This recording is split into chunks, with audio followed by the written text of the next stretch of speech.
In this lesson, we'll be creating this interactive ASCII art where we can hover our cursor over to have it interact. And when we scroll, based on our scroll speed, it kind of scatters based on velocity.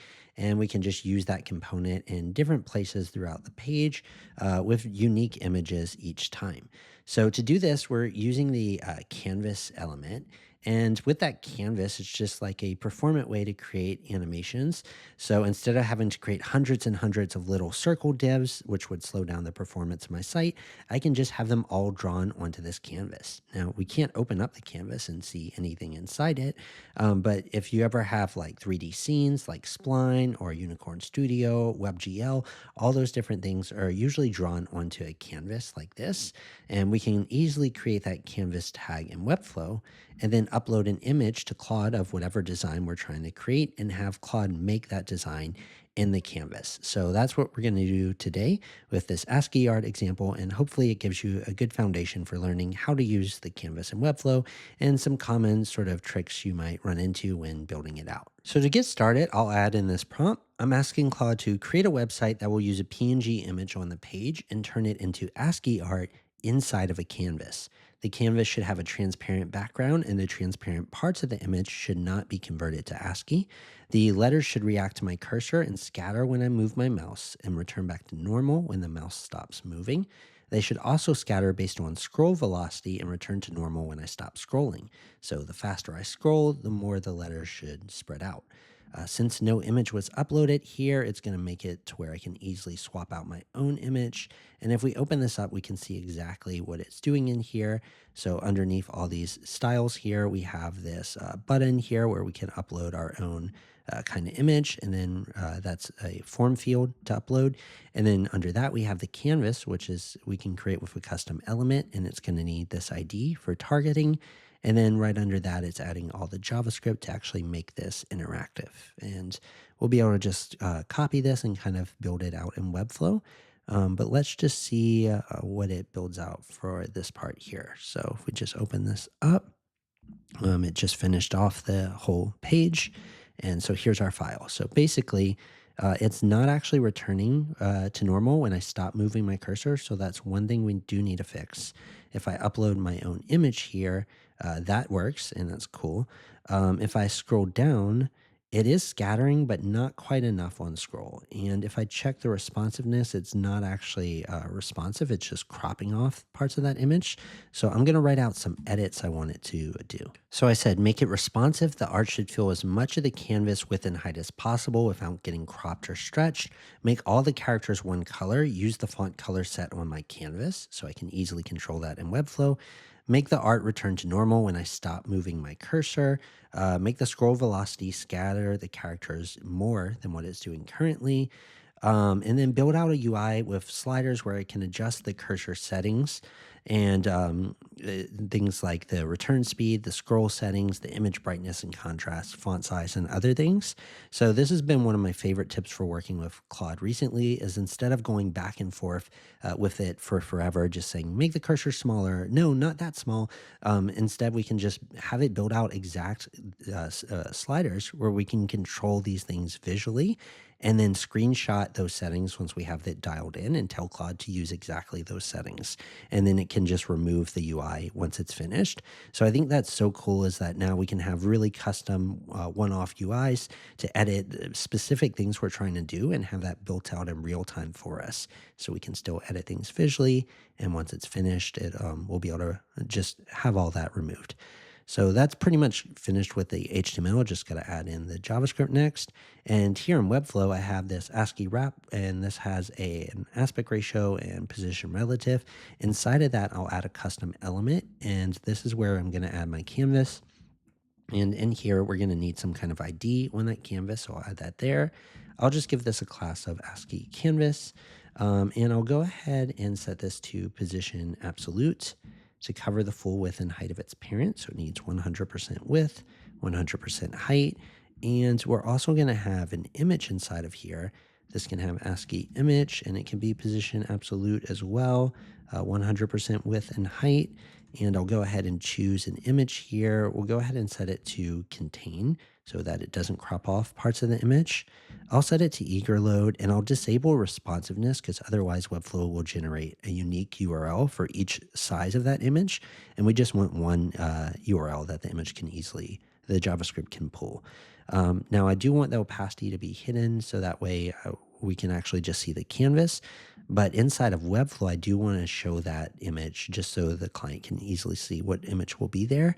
So I'll just add in some custom code.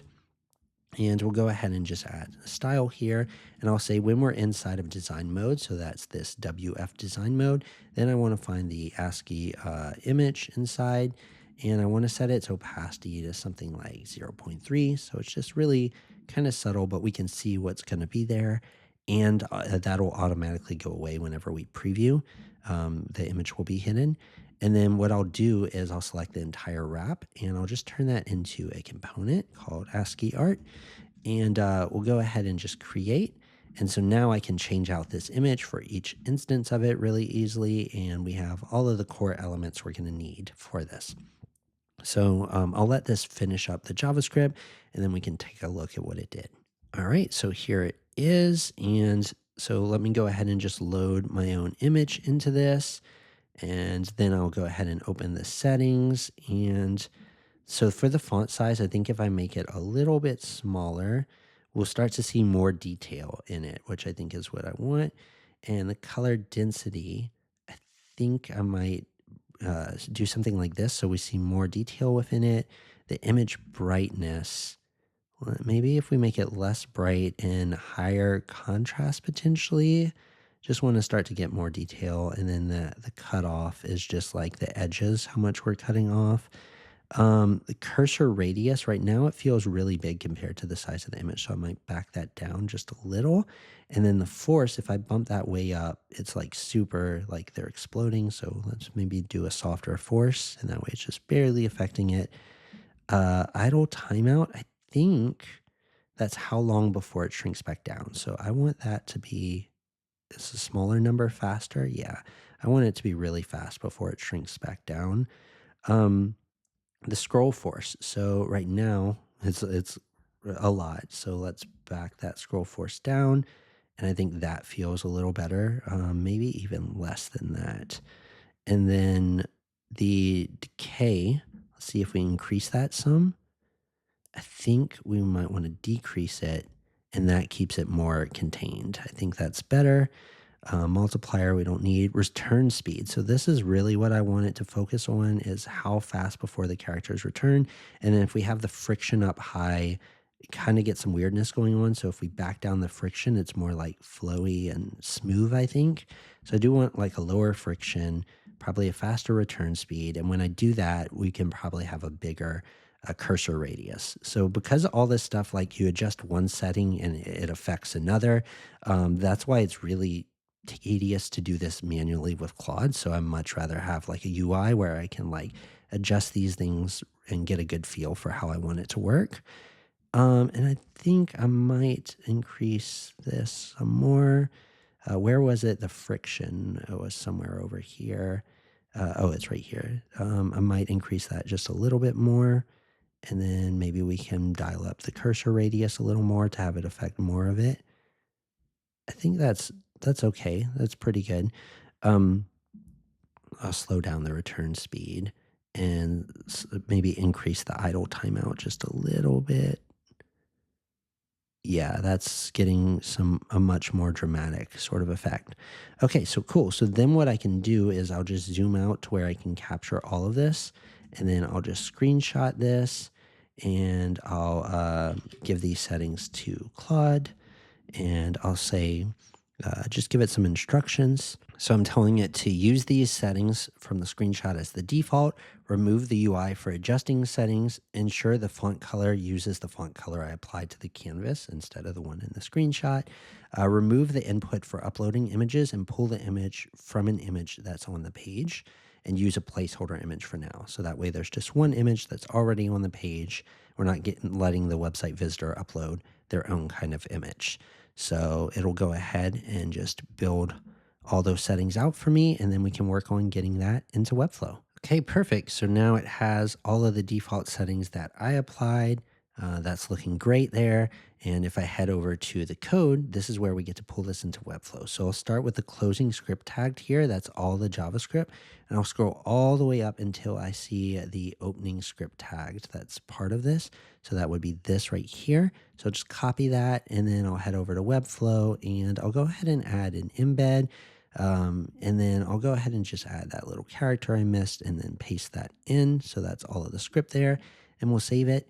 And then here, so it wants the canvas to have this ID here. So I'll go ahead and just put that ID right here on the canvas. And it wants the parent div that wraps the canvas to have this ID. So I'll go ahead and copy, or this is just a class actually. So we can leave that as is. And then it wants the image to have this ID here. So we'll just copy that and we'll just put that on this image here. Now it does want the image. Let's see if we go through here. Sometimes it wants the image to have like a cross origin attribute. It doesn't look like it added one there. And we can't add that attribute in Webflow anyway. So let's just publish and see if this works. And if not, we'll just kind of give it back what we want it to fix. Yeah, so right here, there's nothing here. So let's right click and inspect. And what we'll do is head to the console tab here at the top. And then we get our error right here. So this cross origin, it's just because of the way Webflow hosts its images. It's not having access to that image. So I'll just copy that error right here and go back to Claude. And I'll say I'm using this image in Webflow. And running into this error, update the code where it can find my image while still allowing me to have an image element on the page. Because I don't want it to like, let's see, let's redo that. I don't want it to just like hard code the image URL into JavaScript where it's not easy for the client to switch it out. So we'll just see if it can kind of get this working. So it's saying that it's running into that CORS error. The most reliable workaround is to use the image as a blob by fetch. So I think it'll probably just update some of that. And I'll just pull out the updated JavaScript. A lot of times when I get to this part of things, I can ask it to just give me the JavaScript and not the rest of the HTML. And that just makes it a little bit easier for me to be able to just copy exactly what I need and throw it into the embed. One other issue that we're going to run into is that if we tried to duplicate this section and let's say that we want to use the same component, but with a different image, it's only going to be able to work with the first image on the page. So we'll be able to fix that. All we're going to need to do is just kind of give it our most recent structure. So I'll show how to fix that. But let's just see if we can get this working. So we'll copy the script here. And we'll go all the way up to the opening script, which is going to be somewhere up here and right there. And then we'll just copy that and we'll head over here and we'll just paste that right in there. And let's save it and preview it and enable code here. And let's see, so nothing quite working there. Let's publish it and let's just see if we can see any kind of error going on there. Oh yeah, so it is working. Sometimes preview just doesn't work quite well. And then so that's working great with the cursor. And when I scroll, it kind of just scatters. So that's looking good there. And I should be able to set the image source and things like that, or the color. But I'm going to inspect here. And then I'll copy this ASCII wrap. That's the div. And so just right click and copy. And I want it to know the class that I put on that div, the class I put on my canvas, and the class that I put on my image. So it has all those classes. And I can say, give me just the updated script and make it work with multiple instances on the page. Here's my HTML. So that way it knows like my classes and my structure. And let's go ahead. So when it does that, we're no longer going to need ID. It won't target by ID anymore. So we can remove that ID from our canvas. We can remove that ID from our image, since you should only have one of those IDs per the page.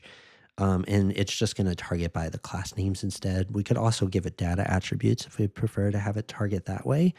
But here it's just giving me the updated script part, which is perfect because I can just throw that right into my Webflow embed without having to do anything weird there. So let's let that load. There it is. And it's pulling up that file for me. So I'll just go ahead and copy this here. Cool. That's my full script. And then I'll head over to Webflow and let's see, I have the code embed in here. That's just for the CSS. So here's my JavaScript. I'll paste that in there. And one other thing I'll do is just open this up and make sure that on the canvas here, I go ahead and set the blue font color like so. And then if I go ahead and preview, now I should have it working with multiple instances. One other thing I want it to do is, let's see, the cursor isn't working anymore. The cursor isn't working anymore and the image is getting stretched. So sometimes like to get a first version up and working is really fast, but then to really refine those details, make it work with multiple instances, that's a lot of times where the time goes with stuff like this. It's just getting all the details working really well. But here it's going to be able to run through that and update my JavaScript pretty quickly. Sometimes what I'll do instead of having it rewrite the entire file every time like it's doing now is I'll say upload that JS as a file that we can edit together. And then that way it's uploading it as a file. And when it goes to make an edit, it just replaces the individual lines that need to be replaced instead of the whole file. And that makes it faster. And it also makes it less likely that it'll lose some context or delete parts of your code you didn't want it to delete. But let's go ahead and just copy that. Let's go back into here. Let's go ahead and open this up here. And we'll go ahead and paste that in, save it, and preview. So yeah, now it's like it's reacting to the cursor good.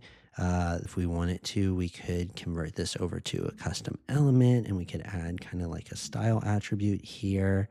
And that would allow us to set a defined aspect ratio on this. So for instance, I could do aspect ratio of 13 by 649. So I could dial it into the exact ratio of the actual image that was uploaded if I want it. And that works quite well.